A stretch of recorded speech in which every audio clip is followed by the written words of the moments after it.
Hello, hello. I'm gonna start a little early today. I know I said 5:30, but I don't feel like waiting that long.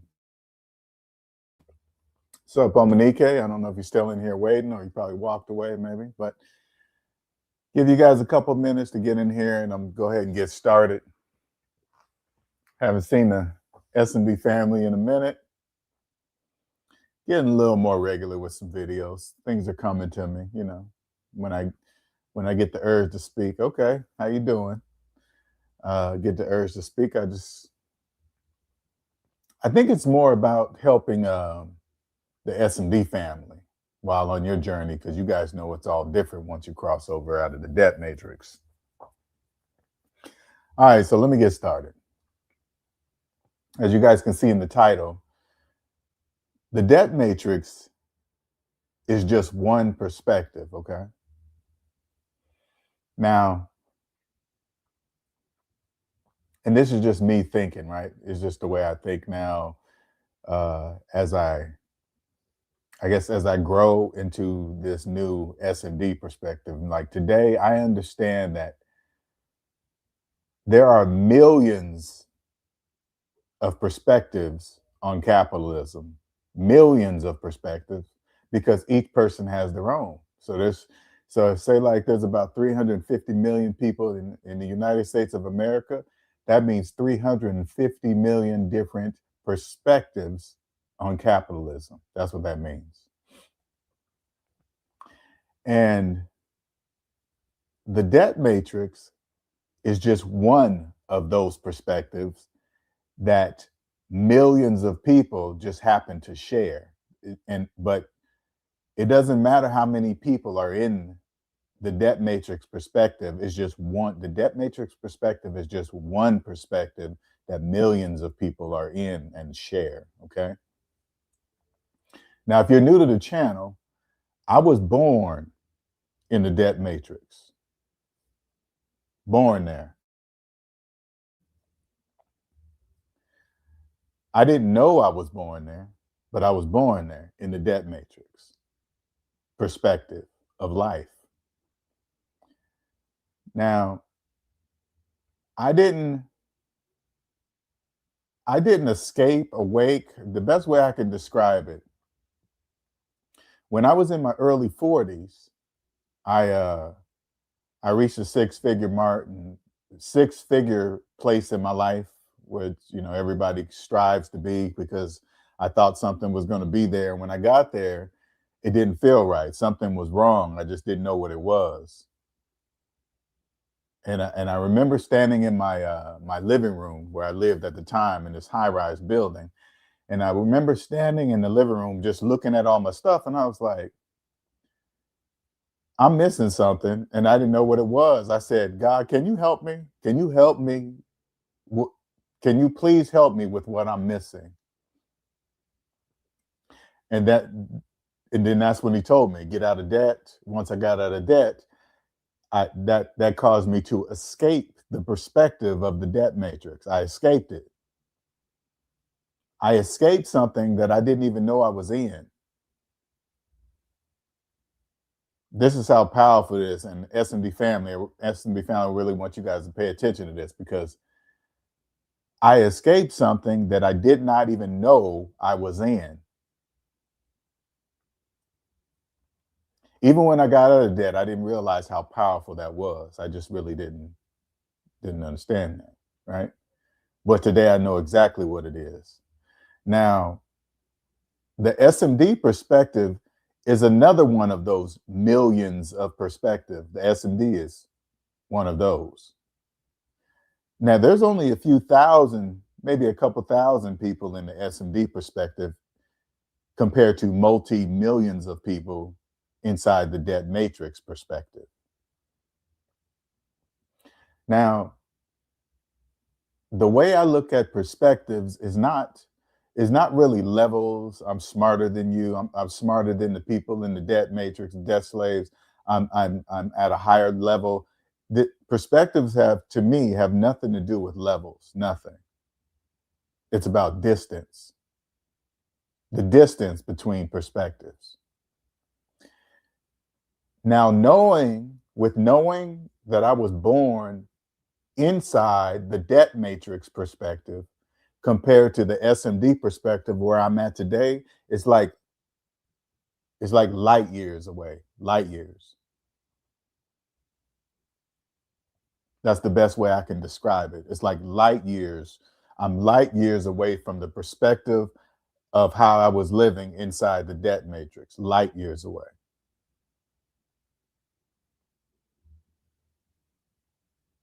I understand that this is like a totally different language the that the people in the debt matrix perspective. Now listen to this part closely because you got to understand this.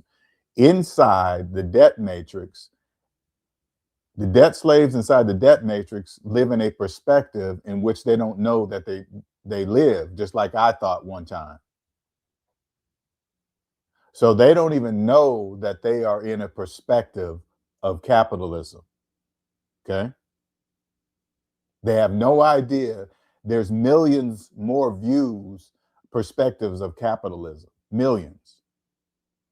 I didn't know that until I escaped. It wasn't until I escaped I realized there are millions of others, millions of perspectives of capitalism. They don't even know that they're in there. So when I speak the language of SMD, they don't know what it is because they can't know what it is because they don't know of any other perspective.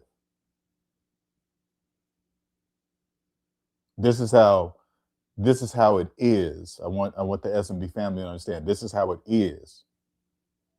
When we when you guys when I speak the way I speak, you can't buy a house with a mortgage. You can't save for retirement when you have student loan. They do not understand what I'm saying because they don't know any other perspective. They don't know other perspectives exist. Therefore, they cannot know there's another type of language that is spoken in regards to capitalism. In this perspective, I also know this: humans created capitalism. Okay. Humans, us. Okay. Capitalism does not exist without humans. So humans created the economy of capitalism. Capitalism first began with human slaves. You understand? Physical slaves that you could see. No different than buying a car. When capitalism started, you could buy a slave just like you buy a car. All races. Slavery was across the world. Okay. Not just black people. Capitalism is built on unconscious physical. They were first capitalism built on physical slave. Now capitalism is built on unconscious slaves. Capitalism does not work without people. You guys understand that? Without people, doesn't work. So there must be slaves for capitalism to work.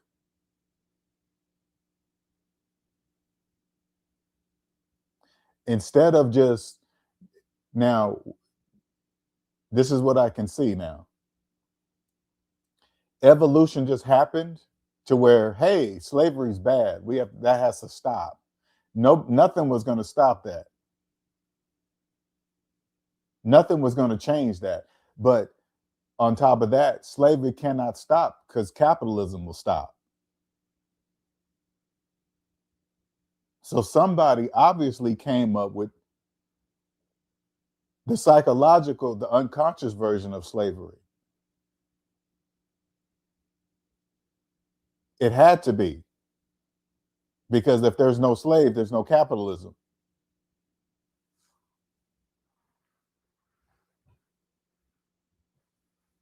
It doesn't matter how many robots are built and robots build things and stuff.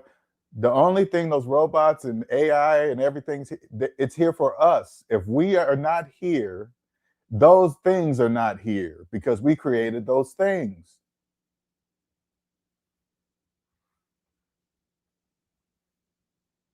Those things are here to assist us. No matter how sophisticated, how much it knows, and how fast it can jump and run, if we're not here, it's not doing anything for nobody.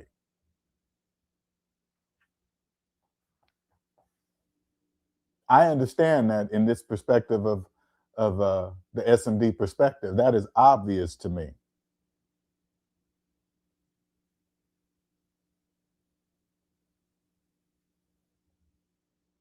We are the largest consumers. You can look this up in AI yourself. Out of all the countries, we are the largest consumers in the world. You know what that means? Capitalism works best here. Why? Because we have the best debt slaves. This is obvious.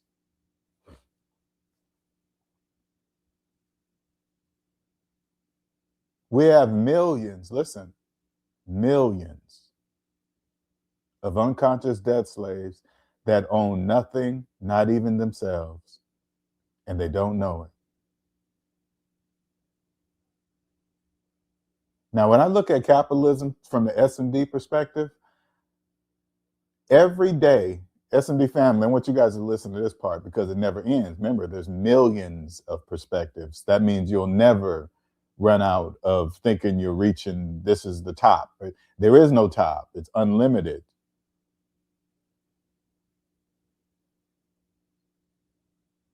Every day it amazes me. It just, the way it all works, the way it, I can't even put it into words hardly.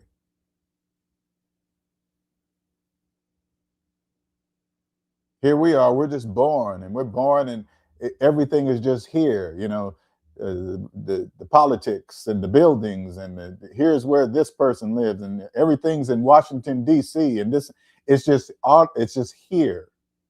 You were just born, I was just born into it, and everything was just here. Well, it wasn't always just here. It had to start from somewhere.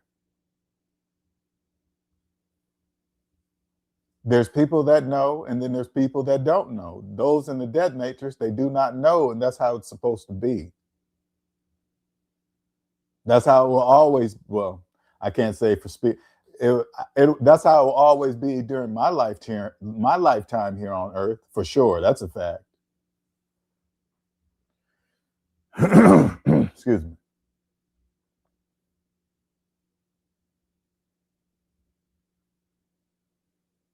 To ask to ask God, because I knew my early 40s, I knew something was wrong. I could feel it in my body.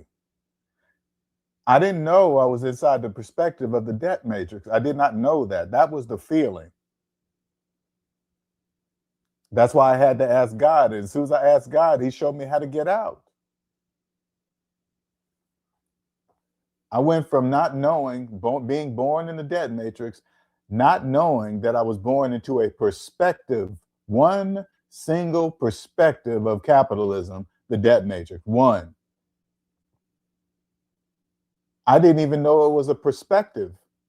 I thought it was just is wrong. And all I had to do was ask God, hey, God, can you show me what I'm missing? He said, sure. Got me open, showed me the door. This is how you get out. Get out of debt. Boom. Get through, open the door to leave the debt matrix. And guess what? Millions of other perspectives of capitalism, unlimited amounts.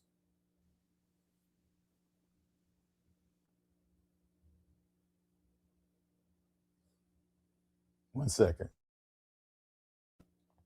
Everything becomes obvious. Everything.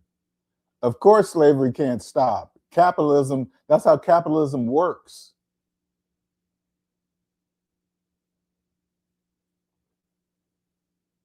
Taxes are a form of income. I would have never in a million years ever thought that was, if somebody would have came up to me and said that, I would have like, are you crazy? What do you mean taxes are a form of income? Not for people in the debt matrix. That's mathematically impossible.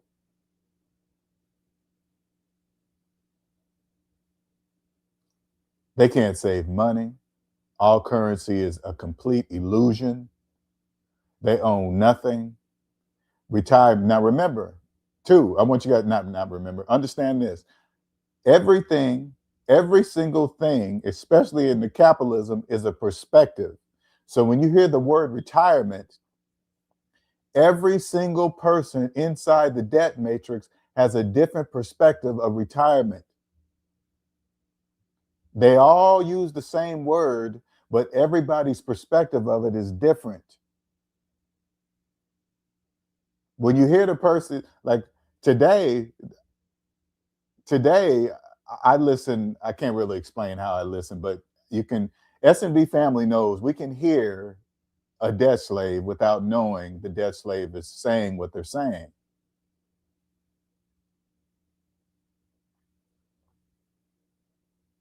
Debt slaves can't retire. Now I understand. Before, you when I had a job, you see the Social Security money come out, and and what's that other thing? Was retirement, whatever. Yeah, yeah. Oh, Medicaid or whatever, right? Debt slaves, listen, debt slaves own nothing all of their entire life. And when they get to the end, to where the body runs out, they're not going to have any money to do anything. So they make us, when I was a debt slave, they make us pay for the inevitable because it's going to happen. They're just making us pay for it by taking the money out of our checks to pay for it.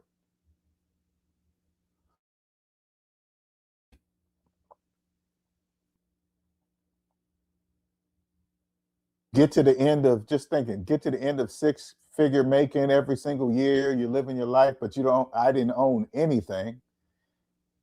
You know what? Let me tell you something. S&B family, I thank God every single day that I didn't just stay on that train and just, oh, I make six figures. I'm good. I could stay in this place and keep financing this car. And then one day, excuse me, I got to drink some water. 1 second here.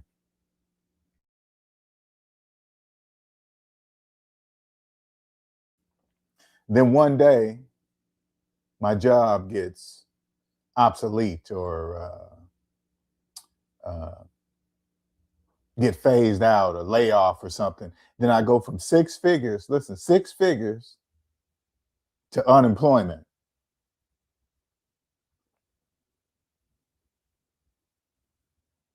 Six figures to unemployment at age, say, like 62.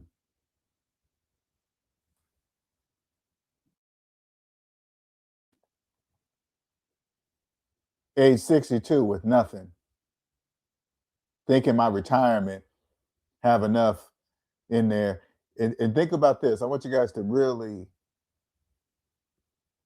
pay attention to this.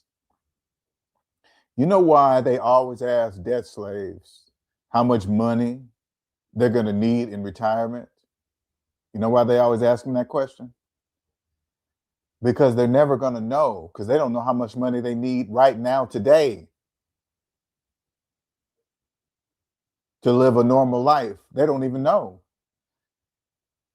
If they're in debt, which they are, they don't know today. Of course, they're not going to know in the future. They're not. That's why they always throw that number out and say a million or two or whatever. Yeah, in 30 years, you should have about $2 million, when they need to take a step back and say, why would I think it takes 30 years for me to make $2 million?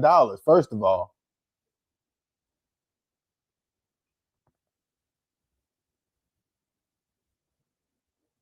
when you see, when I see, and this is how obvious it is to me, when I see Elon Musk, Jeff Bezos, Warren Buffett, those guys making the money that they make, millions, multi-millions of dollars, why would I believe it would take me 30, 40 years of my life to make two of that?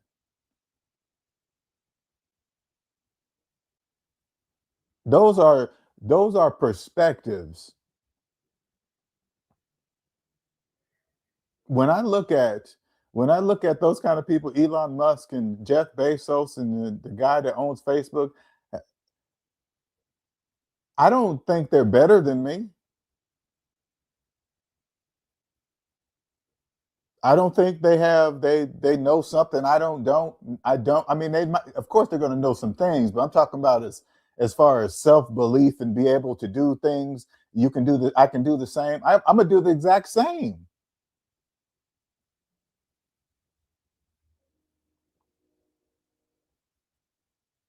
The SMD perspective is just as big of news as Elon bringing the rocket booster back to back to the pad, remote control.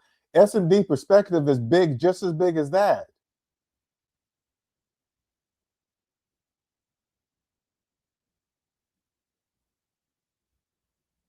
If you're new to the channel, the SMD perspective is like, the SMD perspective is so far away from the debt matrix perspective. But if you came to me and asked for my help, think of the Star Trek Enterprise. I could beam you out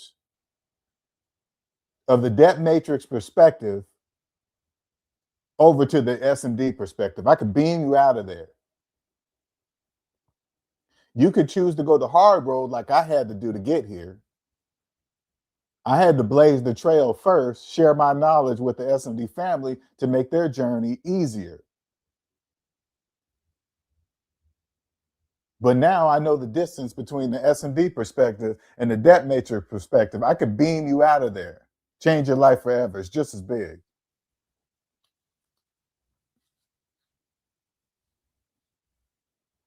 I'm still amazed by this perspective of life now for me. I'm amazed.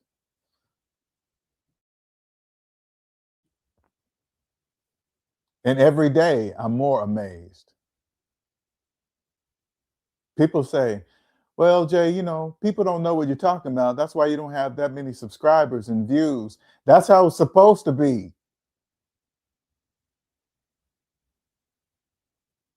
The reason, the reason why this channel is not have millions of views or whatever, they don't know this perspective exists. I want the S&B family to understand that. They don't know what I'm talking about. They don't know what I'm saying. Why would they subscribe? It's like going to a channel that speaks all Korean or Chinese and you only speak English. It's like that.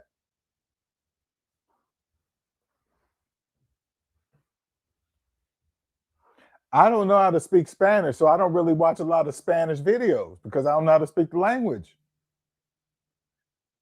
This is why SMD is like that. I've accepted that a long time ago. That's not even my goal. My goal right now is really just to help the S&B family on this side of it, not the 6 cent side, because I go deeper on that side, but this side, because it counts on where you are in your part of your journey.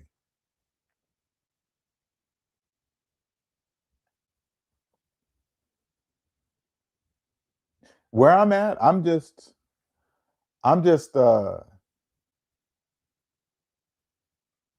sitting back watching how capitalism works, truly works.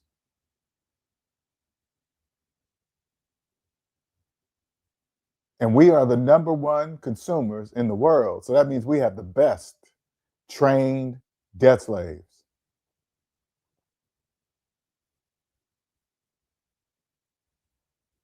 You know, when I think about myself in the debt matrix and where I'm at today and what I had to do to even get to where I'm at today, that's now the younger you are, the better. Okay. The younger you are, if you could just get over the point like, oh, he's talking old and he's 50s, just but he's only talking about math. If you understand, if you're in your 20s and you're listening to this and you hear me talk about math and then you start thinking of my age and say, wait a minute, math doesn't have any kind of age. No, it doesn't matter. 1 plus 1 equals 2 at your age, 1 plus 1 equals 2 at my age. It'll be 1 plus 1 will equal 2 long after I'm gone. And it was equaling 2 long before I was born or even thought of.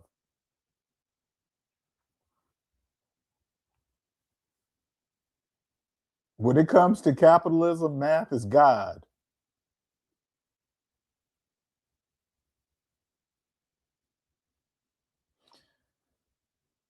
Now that I'm on a different perspective of capitalism, it's like my perspective of the world is very different now today, very different. Just the price of things, the cost of things. It's not like what you hear on TikTok and YouTube and all this other. You just don't, because that's not my perspective of the world.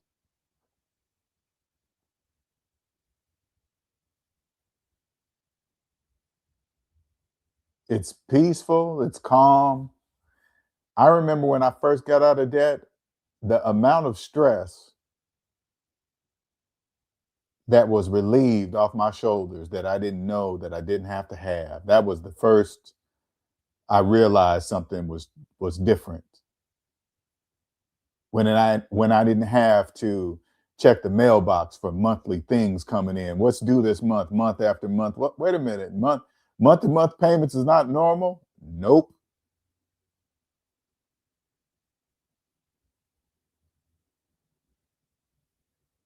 As I watch as I watch capitalism evolve, like right now into this new age, the way they're wrapping up debt slaves now with uh, with the with all the plans and stuff like that, just like how Netflix does things. Uh, I mean, signed up for everything to where every single like shooting BB holes through their checks with just fees and app stuff and signed up for this and that. And they can't even keep up with what they signed up with.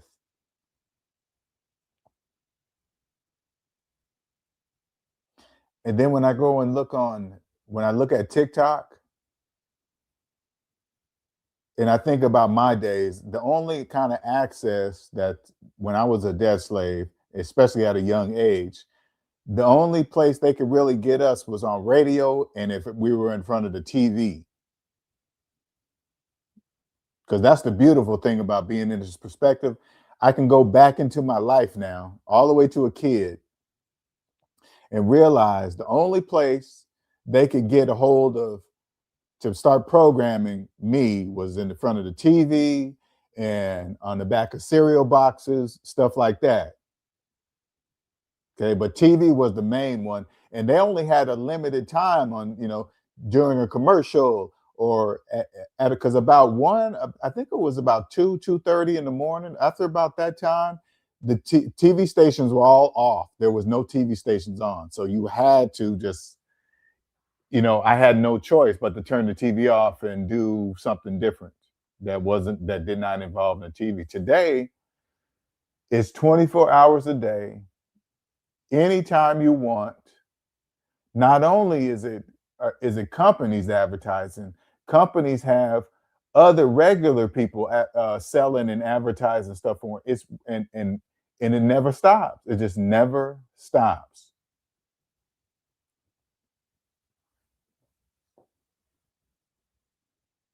The programming is amazing. All you got to this is what I do today. This is like when I go out, and I still have to catch myself, and I'm aware of this. When I go out in public, especially at a restaurant or just walking around, I try to keep my phone in my pocket.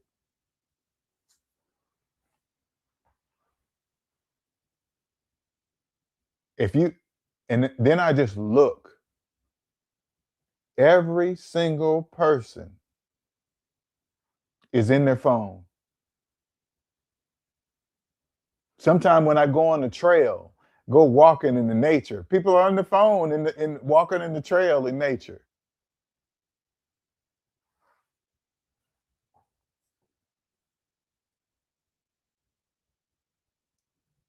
Movies portray, this is clear to me.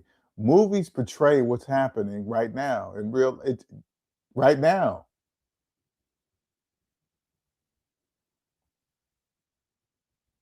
The phone is the plug into the debt matrix. That's the plug. You turn the phone off, it's unplugged. You plug it, you turn the phone on, you plugged into the debt matrix.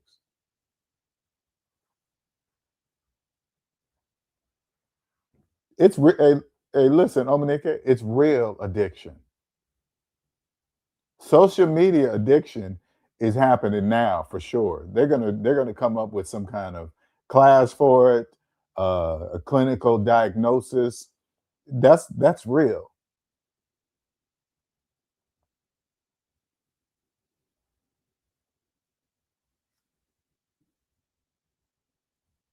And I'm aware of it, and I catch myself. Have it in my car. Every time I stop at a stoplight, I'll reach for it. I'm like, no, I can't be doing that. Imagine the people that amount of people that can't stop doing that.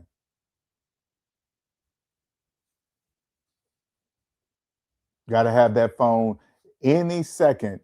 And think about it. Anytime there is a moment that I can just stop and just do absolutely nothing, that's when people grab the phone. That's when I used to grab it. Instead of just being in the moment, because remember, because notice this is not remember, notice this. Anytime I pick up that phone, this is what I keep repeating to myself. Anytime I pick up that phone, that means I don't want to be in the present moment of where I'm at, what I'm doing, or looking, instead of just being in the present moment and just observing what's happening now, I pick up the phone and leave the present moment. So now when I have that phone in my hand and I look through that screen, that automatically means I'm no longer physically where I'm at. That's what that means. No matter where I'm sitting down in the car, wherever that's at, I'm not there anymore because I'm wherever that phone is taking me. Soon as I soon as I turn it off, it's like I come back into it's weird. It's like I beam myself back to where I was physically at. I stay conscious of that. And it's very difficult for me, and I'm conscious of it.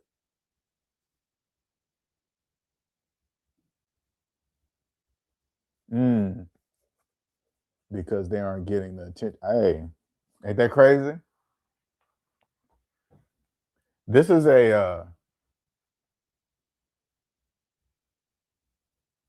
yeah, this is a time, especially to get a hold of young debt slaves. Right now, a lot of young debt slaves are being created because they're trying to keep up with the Joneses, and they think rich. They think rich is a look. Having money looks like something. When you have money, real money, you can make it look like anything.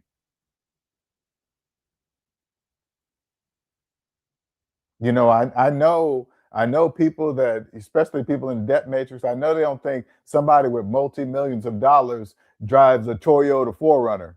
I know that's probably hard to believe, but it's true. People with money don't want people don't want people with no money to know they have money because there's more people with no money.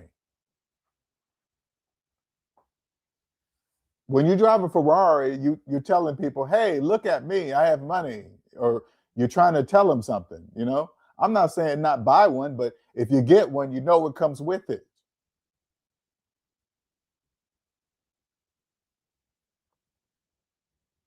Because a debt slaves, remember, even the word rich,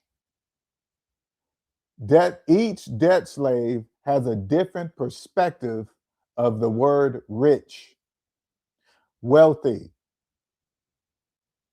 So whenever you're on YouTube and you hear people use those words like rich and wealthy and this and that, you don't know. you- the only perspective of the word rich that you know of is the perspective of your perspective of rich.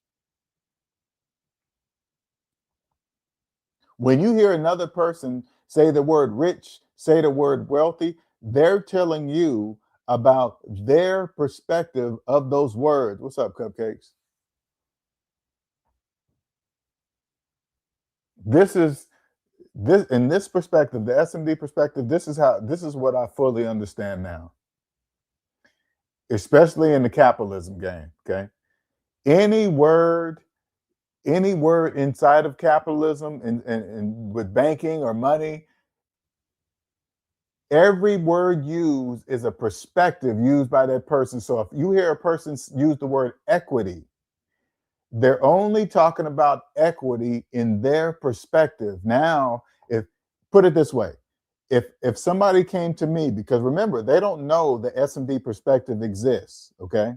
So if a person comes to me and tells me how much money, how much equity they have in their house, automatically that tells me they have a mortgage. And since they're actually believing that equity is money, they don't know that you can't buy a house with a mortgage. You can't own equity in a mortgage house. You can't. They don't know that. So now remember, I know two languages. I know the language inside the debt matrix because that's where I was born. And now I know the S&D language, the perspective of S&D language. I know this language. So I can mix the two. So when I say you can't own equity in a mortgage house, that's S&D perspective language because they don't know what that means.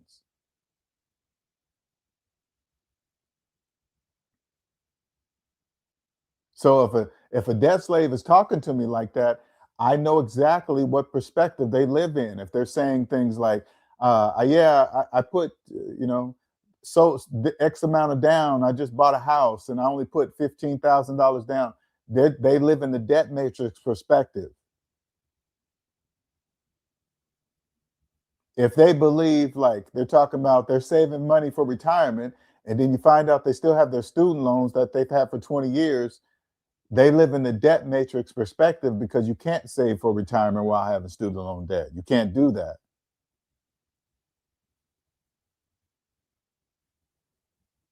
When they say things like, "Hey, I'm taking $5,000 put into my 401k, and then they're going to take it off my annual income, which going to lower me, which will lower me in my tax bracket, and all this stuff, other stuff," and they have student loan debt. You can't do that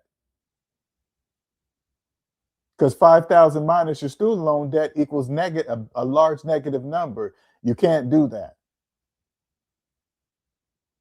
But when I hear that, I just know what perspective they are in. Now it doesn't make the people bad, good, evil. Debt slaves are just debt slaves.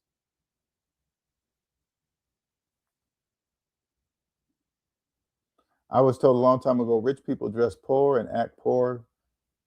Poor people, rich people, and rich people act poor and dress regular and non-flat. Yeah, there. I don't think rich people, dress poor, but I think they just dress plain because and today I understand it too. It makes sense to me. Why be flashy? It doesn't make any sense. It really doesn't. It makes no financial sense. Why attract attention to yourself? Why do any of that?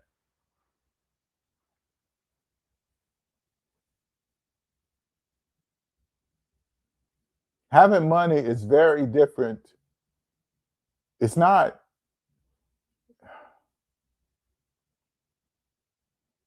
Put it this way, when you have money, now you can now I can earn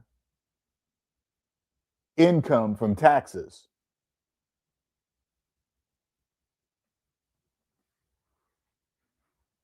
You can hire the right people to like once they understand, you find the right people to do your business taxes, it pays for itself. You pay I pay the put it this way, I pay the right people to do my business taxes. They find stuff for me. They tell me which they tell me which way what to do, how to structure my business so I can save the most money on taxes. Everything's legal. I make X amount. They say, okay, maybe you should restructure it into this and C or S or whatever, right? And then they just do it. But you got to have money not only to do that, to see that.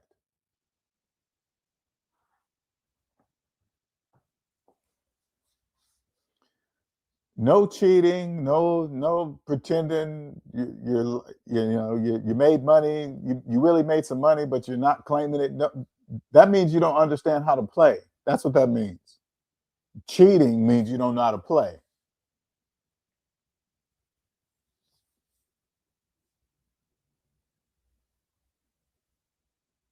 The system is man, every day I'm just so amazed at what how it works, uh, how they make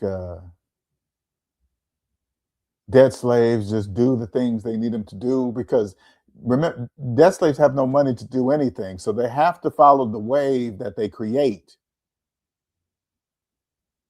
Whatever wave is created into the economy, debt slaves have to follow it because they have no money. Like I remember back when I was a debt slave. I remember when I would have money inside of my say like one of my retirement accounts, right? And then the stock market would do something or something, right? And then all of a sudden they say, "Oh man, the retirement accounts took a hit and this and that, and now they're not as much as in there." I was like, "What? How could it?" I thought to myself, "How could it disappear? I thought it was my money. They're sending me all these documents every single month. Hey, look how your account is growing and this and that." And then all of a sudden the stock market did a hiccup, and then I lose it. So what does that mean? All those statements were a lie? I'm surprised that didn't wake me up and say, "Wait a minute, that doesn't make any sense to me." Now, now when I think about myself in the debt matrix, anything in the financial game, capitalism, that I was like, it don't make sense. The reason why it doesn't make sense because there was something there I couldn't see. That's why it didn't make sense.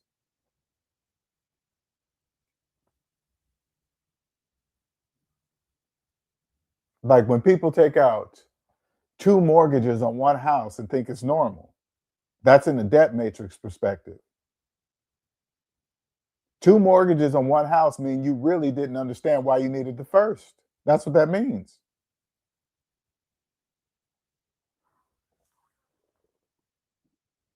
Okay, says, yeah, I was watching a documentary on John Kennedy Jr. and Carolyn Bessette, and people say they were a plain Joe and plain Jane couple in their everyday life. They only dressed up for the events. I believe it. I have so much peace in my life now. In my little investment group, the leader was telling us today how middle class to poor people spend the most money on name brand luxury items. He said there's been any money that they don't have. He said there's been, oh, you must be saying something else there. Even with say like this, there's when people determine like the middle class, right? They look at a chart, and this this shit is so funny when I think about it today. So there's this chart that tells you where the middle class is supposed to be. So they say, well, if you make between six figure, high five figures, and up to the 500 to couple 100,000, you're middle class, whatever the number is. Debt slaves don't know that they're talking about positive numbers in those graph things or whatever that stuff is, right? Those are positive numbers. Even from lower class, middle class to upper class, when they put those numbers in there, all of those numbers and all those classes are positive numbers. No debt slaves are even in those charts. Do you guys understand? None. Those charts mean nothing. Hey, the middle class gets it worse. They don't know what that really means. Remember, every single word, pay attention, people, every single word that is used in capitalism is a perspective. When you hear the word middle class, or that's two words, right? Middle class, that means you gotta you gotta when you hear a person use those two words, you gotta say, what does middle class mean to you? Because it's not going to mean the same thing to you. Every single person, when it comes to the middle class, every single person's perspective about the middle class is different.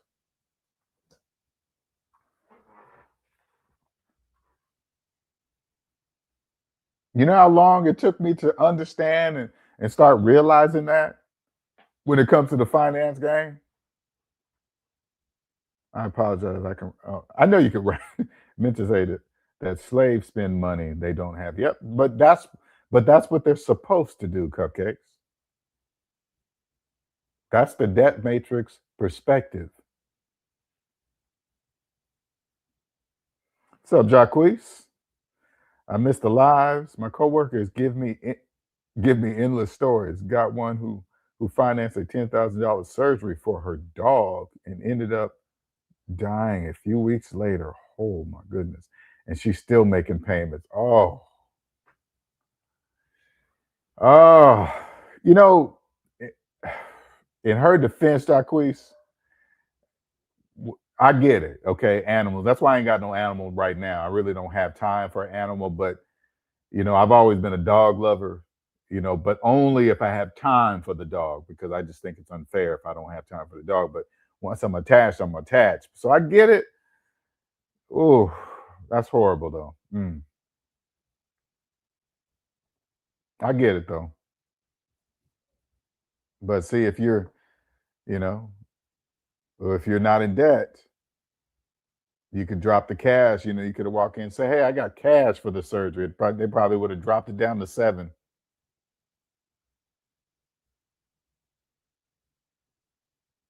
He said, "I love animals, but Fluffy would have just had to go to heaven that day." Yes, they do. Yes, they do. And like I said, I'm an animal lover, so I can't really. I wouldn't knock nobody doing that because I would have thought about the whole situation, of course, the age of the dog or whatever, right? I get it. But yeah, 1 second here.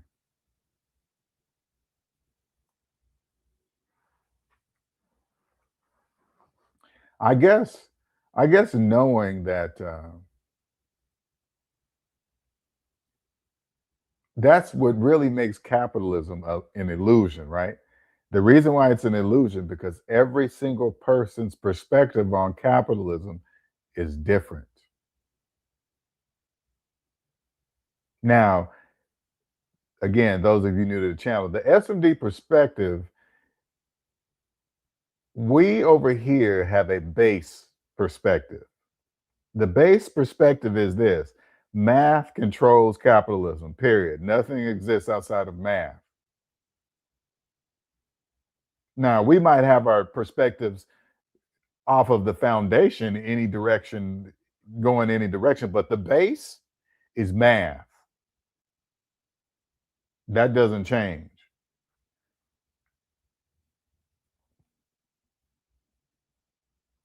She's over 100K in ooh, sheezy. Student loans to and financed a $40,000 car and has a wedding. Oh, and and has a wedding coming up. Ooh, she's always stressed.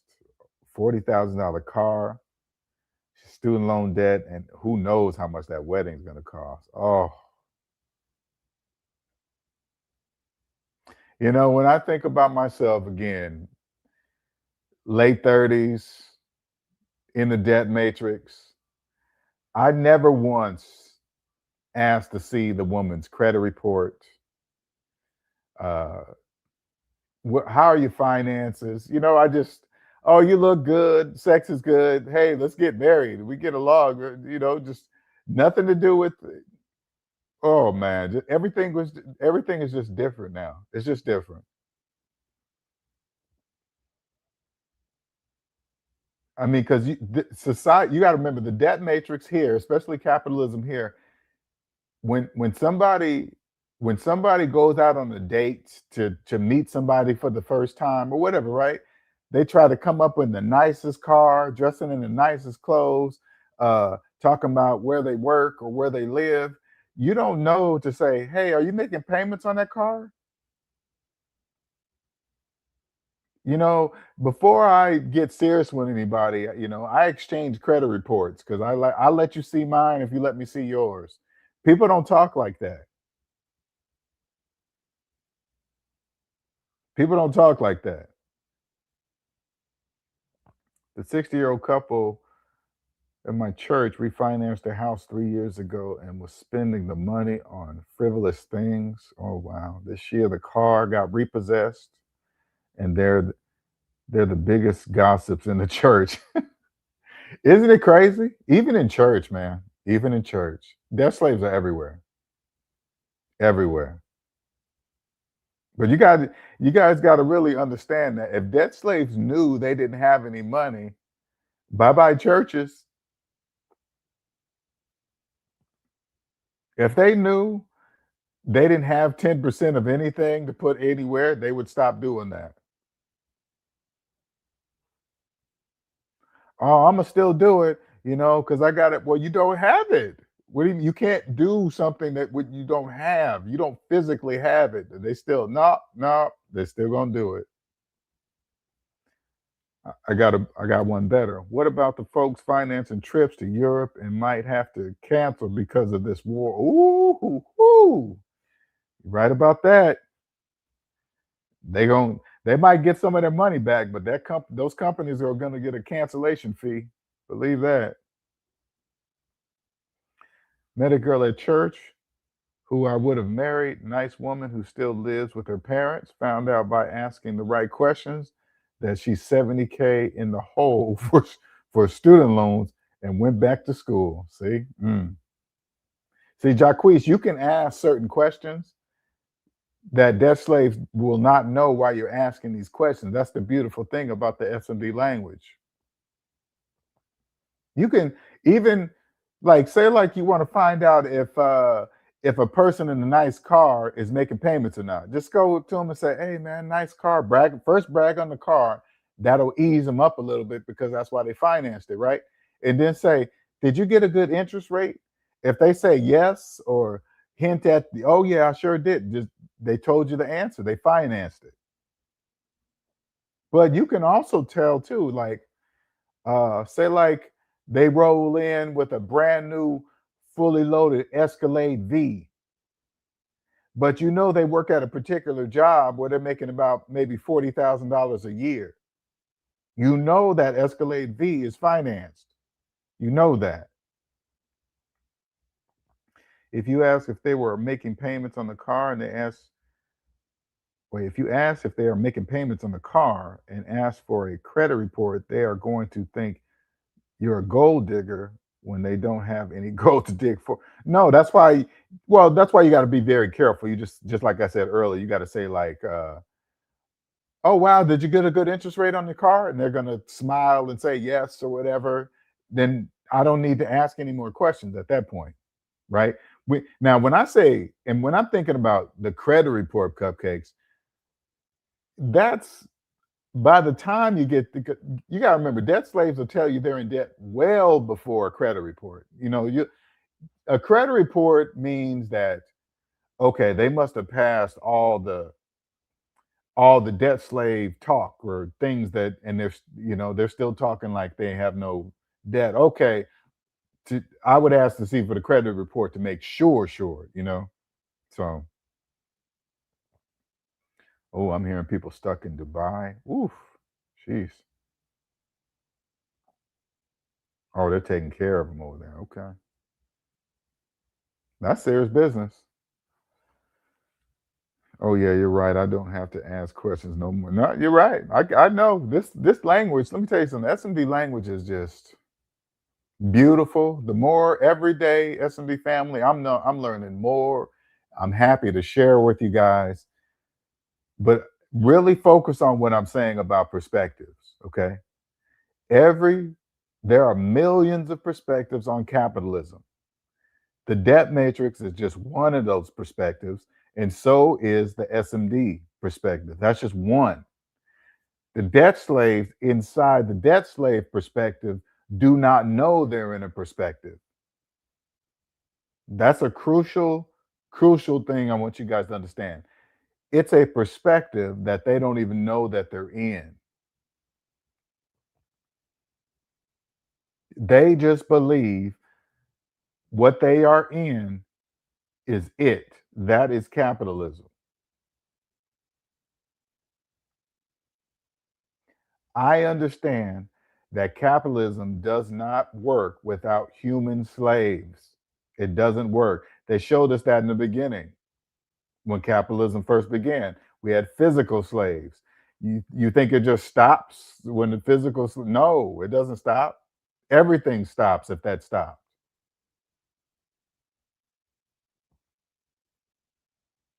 We happen to have the best ones in the world because everybody in the world knows we are the biggest consumers of the world, which means we have the most amount of unconscious debt slaves. Isn't that amazing when you think about it? Take a step back and think about it. I had to ask God to get me out of the debt matrix perspective. I didn't even know it was the debt matrix perspective, SMD family. I didn't know that.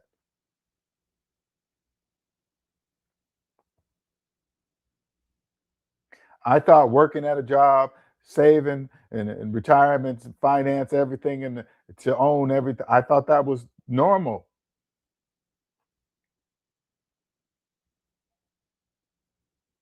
When I asked God, please show me what I'm missing, that's what I was missing. He showed me here, the debt matrix perspective. You was in it.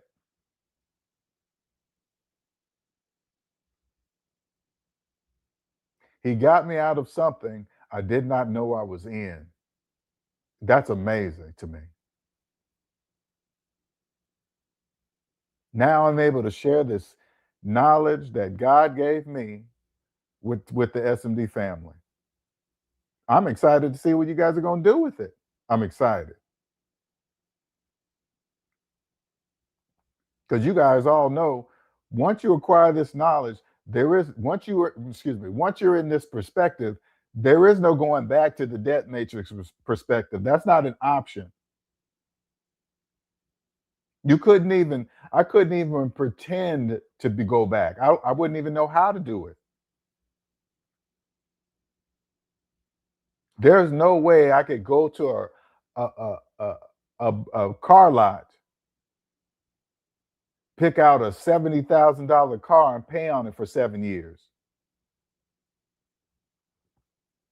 Go into the car lot, sit in there all day, 8 hours, trying to finance one car. Sign myself up for 77 years worth of debt. There's no way I could do that. There's no way.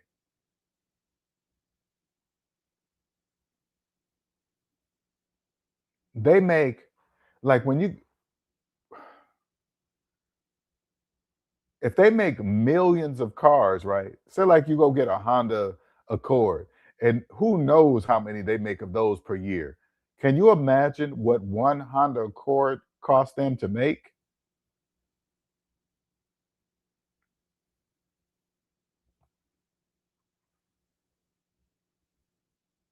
That's automatic, Omanike. Automatic. By any legal means necessary. That's I think, well, I know, not I think. I know my mind has been just how much peace and freedom can I acquire on my life in my lifetime here on earth.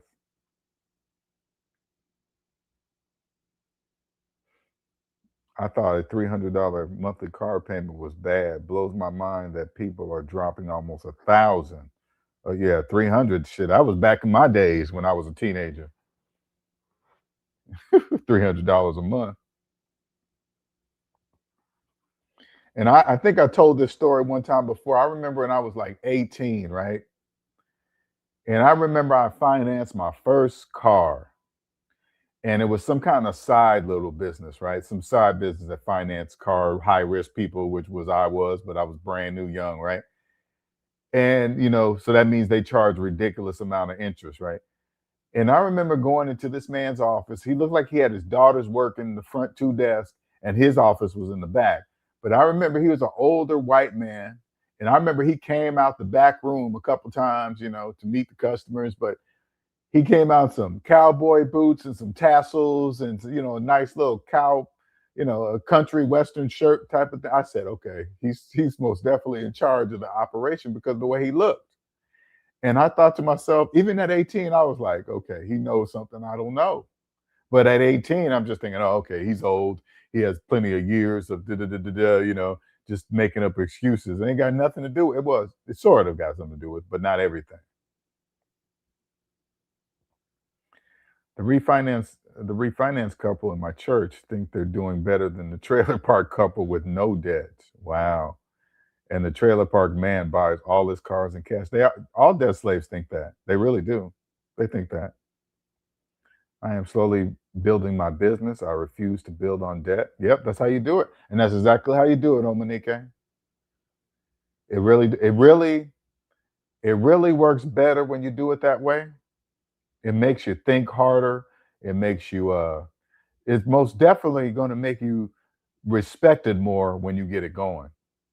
It's going to just have you respected more.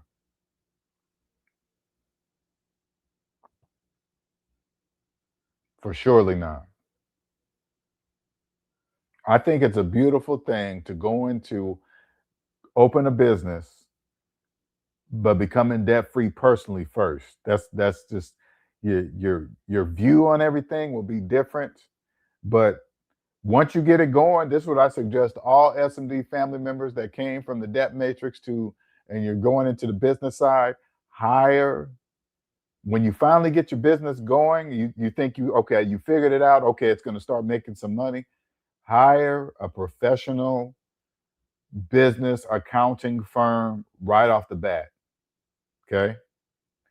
You find a good one, they'll be worth every single penny because you're not going to know all the stuff that needs to be done inside of business taxes. You just can't. It's just not possible. Hire the people that already know what to do it. Your job is just to make sure everything is organized. You start a business, you get a bank account, it's one bank, all your transactions go through that bank account. Nothing really too much outside. It counts on how you do it, but if you do a couple transactions outside of the system, make sure you keep track of all the receipts. Just make their lives so much easier when it's time to give them their stuff, the business accounting people, so they can do your shit right. Just they'll do it right. As long as you come, trust me, when you come organized to a professional business accounting firm, they're going to know that you know something. You're doing something right. You're not trying to cheat.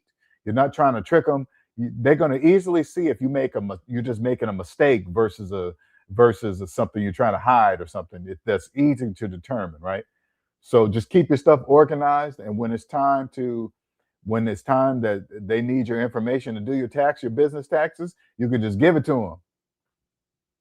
They're worth every penny. I got me a good firm. They're really good. They're really good. Saved me a lot of money.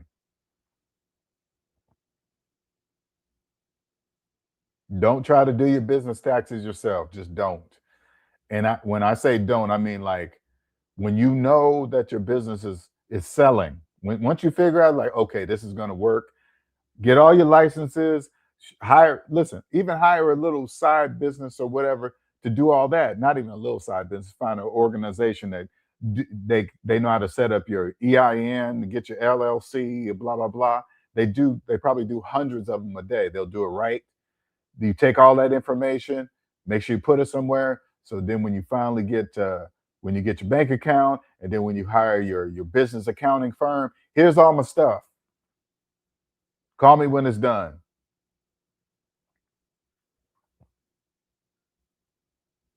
And then once they're done, and I know why my firm loves me. Once they're done, they send me an invoice. I pay it that day.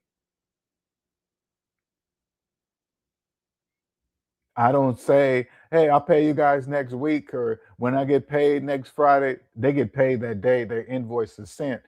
They get on my stuff right away. They do it right. They do it efficient.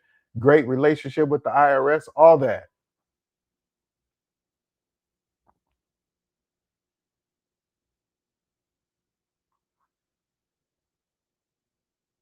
Being in a debt matrix perspective, I wouldn't have known anything I'm sharing with you guys right now. Never would have known that. The only thing I knew inside the debt matrix, hey, go pick up my TurboTax Pro inside of Costco and get it done for 69 bucks. And then that's all I knew back then.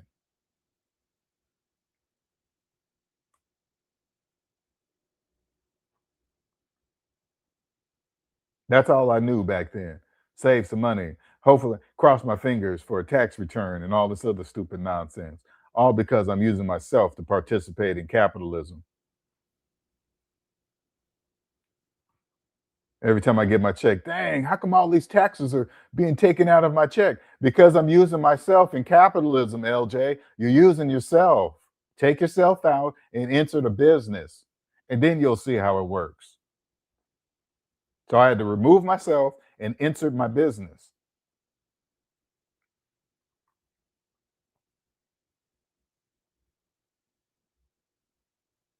You can't keep, there's no way you can keep a single using myself in capitalism versus a whole bunch of people buying from me. You can't, there's no way. That's a good thing.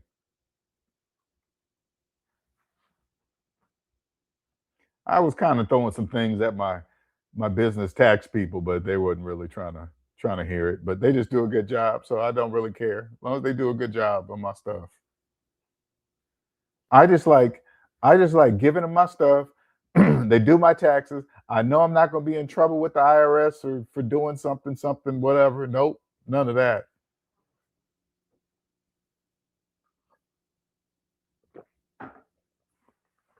And guess what happens when you when you play the when you file your taxes properly and you do all the tax stuff correctly? The fear of taxes disappears. You know, inside of the debt matrix perspective, everybody fears the IRS and taxes going up and this and that. Da, da, da. That all of that's just inside of there. Have you terrified if you get a IRS letter coming in the mail?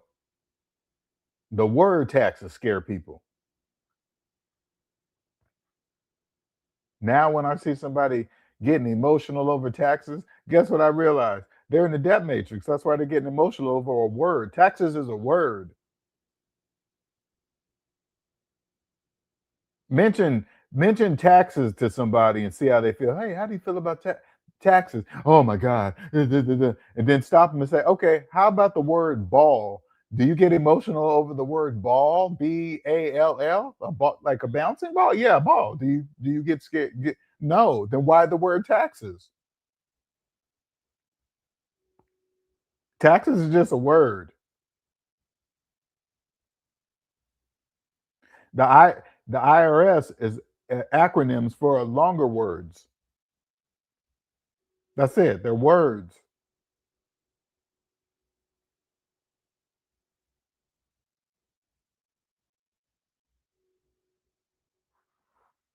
The debt matrix is a perspective, people, that I lived in till about age.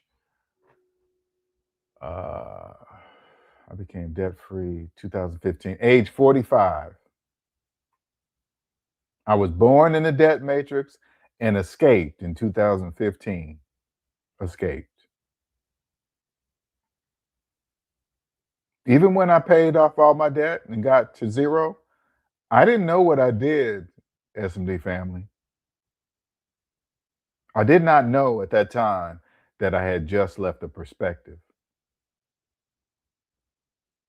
I knew I was on to something when I saw people doing on the Dave Ramsey show. I saw people doing debt-free screens with mortgages. I knew I was on to something at that point.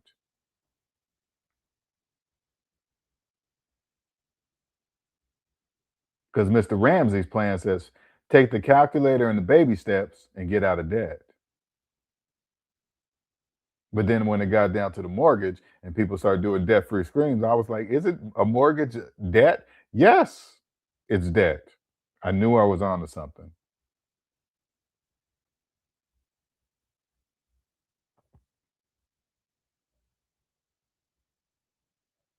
If Mr. Ramsey told the people that a mortgage is debt, guess what would happen to all of his other programs? They stop existing, people.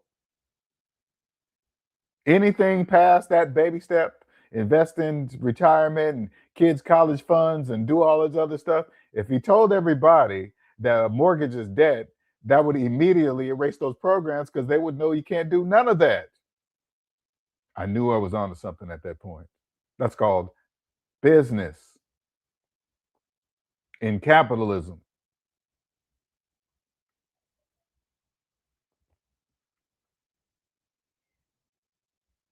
I quit my job that month, that same month.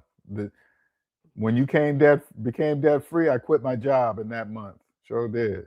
2016 January.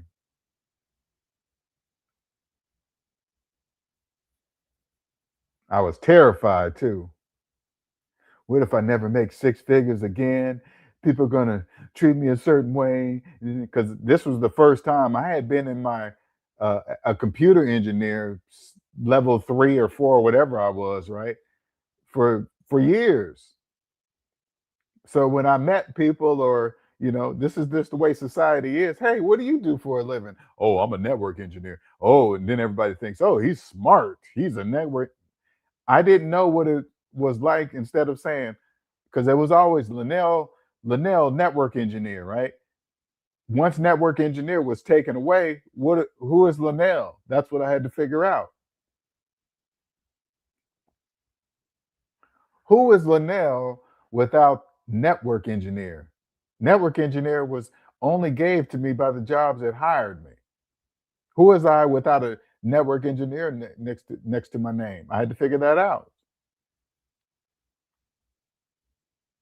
A lot of people don't know. A lot of people don't know. A lot of people have made their identity, they have tied their identity to their job. Therefore, they don't know what they're like without that job title, name, whatever. I was watching a news report.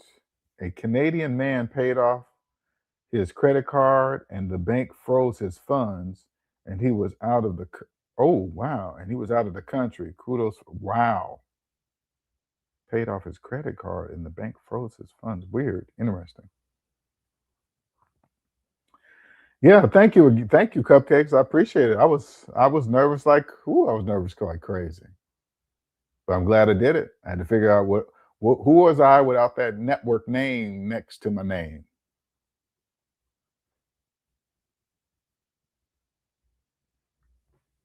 I'm just glad I trusted God. I'm just, man, I wouldn't be here talking to you guys. I couldn't listen. I couldn't even talk to you guys about this because I wouldn't know this perspective exists because I'll still be inside the debt matrix perspective. Still making payments on cars. I can't even I can't even count the amount of times I finance cars. I can't even count it.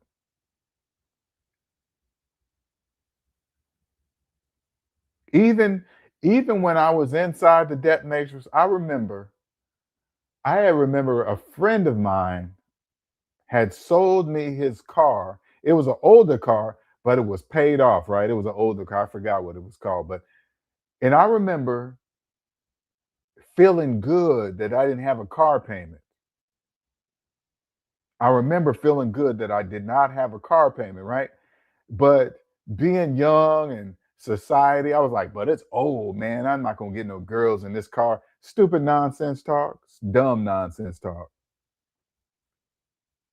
Knowing that if I finance a car just to get a girl, I'm going to get exactly the type of girl I want. A girl that likes cars, not me. The Canadian man said it was a substantial amount, so he wasn't making them making them the credit card company more money. Oh, okay. Oh yeah. Sometimes I wonder about that too myself. I wonder that because I've realized, like, I've been with a bank. Like right now, I don't have a credit score. I do have a credit card, but I've had this credit card since I was a debt slave. Okay. I've had this credit card since I was a debt slave. But I've been with a bank, this bank I'm with now, which holds my personal account and my business account, right? I've been with them for like 18 years. Okay. And but today I don't have a credit score. So I remember I was trying to just recently, I was trying to get away from the credit card that's outside of the bank I'm with and get a credit card with them. So everything was just wrapped up with them, right? They told me no, they denied me because they said I didn't have a credit score. And I thought to myself, damn, I've been with you for 18 years. You guys see my money and you still tell me no. So just like, wow, that's just crazy. It don't matter. It doesn't matter.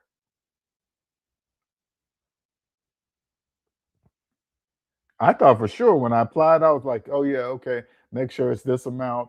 This is the amount I want as the amount on the credit card, blah, blah, blah, blah, blah. And then I remember it was taking a while to get back to me. I was like, man, it's been like a week. Hello, you guys gonna give me? Oh no, sorry, you don't have a. I was like, what? I said, okay, all right, well, whatever. I guess I'll just stick with the one I have.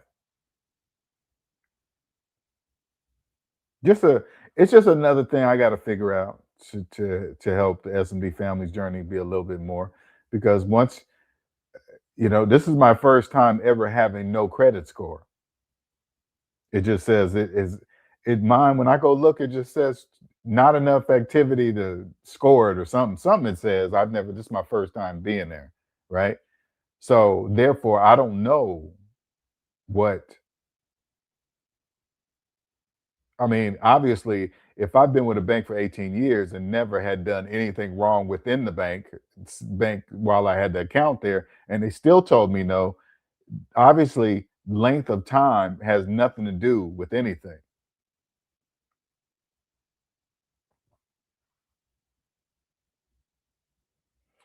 I know I'm not going to get a credit card anytime soon. I don't have a credit score, but I want to travel to Charleston, South Carolina. I love Charleston, South Carolina. I lived in Myrtle Beach for a few years. I used to go to Charleston all the time.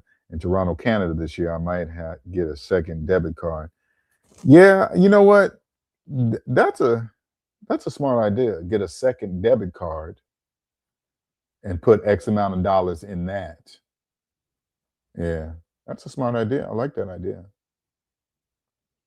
Because a credit card is just it's good just because they have multi millions of dollars. So if anything happens, it's real quick and easy. Get the credit back, blah blah blah. But like I said, I guess I wanted to find out, and I was right. They didn't care. They were like, sorry. I was like, okay, well, shit, all right. I love South Carolina a lot. That was just Myrtle Beach. Loved Myrtle Beach. Loved it. Loved it. Loved it. Loved the weather. I wore flip flops damn near every day. Flip flops and shorts. That was my dressing attire. Flip flops and shorts every day. I could go to the beach. I was about 10 minutes from the beach. I could just go down there. In the wintertime, the weather is real sporadic. It'll be really, more days be cold in the wintertime, but every now and then it would pop up with like a 70 or 80 degree day out of nowhere. Then you can go to the beach in December. It was just beautiful. So I loved it. Thanks. I have an old buddy, and his family is originally from Charleston. And they said it's beautiful. Oh, it's so beautiful. It is beautiful. I ain't gonna lie, it's beautiful. I'm definitely gonna go back there and visit, but I love living there. I love just being there. Just loved it. LJ, just use the credit card you have, and you will build credit. Well, that's what I do, Omanike. That's what I have. One, listen, I've been having this credit card since I was a debt slave, and I use this credit card on Monique, And I had that's what surprised me. And I have no credit score and I have a credit card.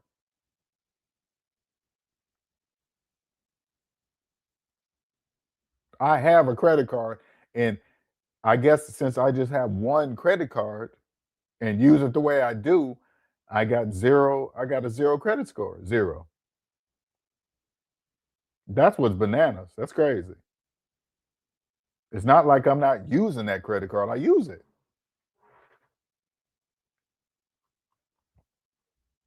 But it's fine. I don't really care. It's just credit cards just make things more convenient. You just like use it at gas stations when I get my gas, rental cars.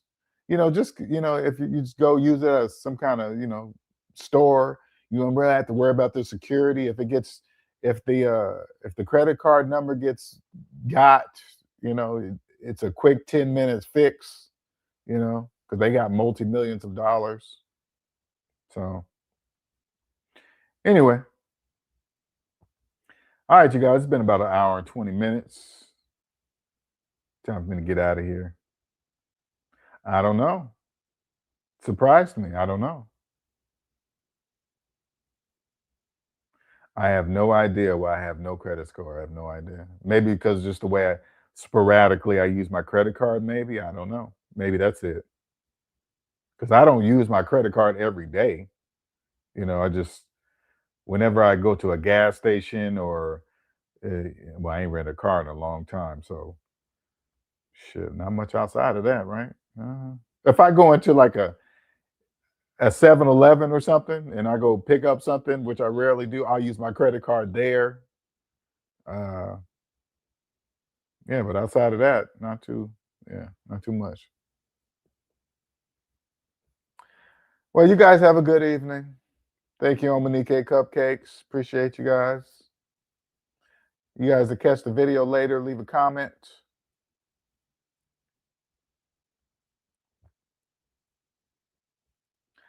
Yeah, I mean, yeah, maybe, yeah. I guess it probably will change. Yeah. That's a smart idea. That's really a smarter idea to do it and only use my debit card to get money, you know. I really need to do that, period. That's what I really need to do. That probably will change everything.